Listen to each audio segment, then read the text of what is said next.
In the last 4 years, 5 chancellors have said they want to cut taxes. In reality, the opposite has happened. Taxes have been rising to near historic highs. The Institute for Fiscal Studies has calculated the tax burden, that's tax paid as a percentage of the national income, is at its highest since the war. 37% it'll be by next year. That's up 4% in a single parliament, worth an extra £100 billion a year to the Treasury. Now, some headline rates of tax have gone up. Corporation tax up from 19% to 25%, and the energy windfall tax an extra 25% on excess oil and gas profits. But there have also been hidden increases in income tax and national insurance. These stealth taxes are a consequence of tax thresholds, that's the level at which you start paying a certain tax, being frozen instead of rising with inflation. But wages have been rising by 7.8% at the last count, which means more and more people are dragged into higher tax brackets. And this is what it means. If you earn £30,000, you're paying £700 more in tax, 2% more than you would have done otherwise. It's more than £1,000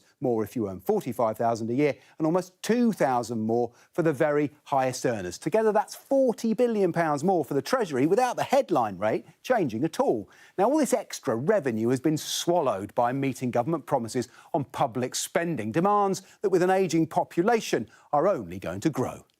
We are facing the challenges of having a growing elderly population who need state pensions, they use lots more healthcare, they use lots more social care, and that creates spending pressures on the government. We've also had a desire to increase defence spending, particularly in the aftermath of Russia's invasion of Ukraine. So there's basically been big factors pushing spending upwards, and because of that, that's also pushed taxes upwards. Now, we may be paying more tax than for 70 years, but by international standards, the UK's tax burden is actually below average. This shows all the various kinds of taxation for developed economies in the OECD. Property taxes, VAT, income tax and so on. You can see we're just below halfway. That's paying more tax than Ireland and Switzerland, but well below France and Germany and the Scandinavian nations with tax burdens above 40%. Now, to have those kind of world-class public services, you need to pay for them. The best way of doing that is economic growth. And we've just discovered the UK economy grew by more than first thought at the start of this year, by 0.2%. It's welcome, but not nearly enough to change the equation of our record tax burden.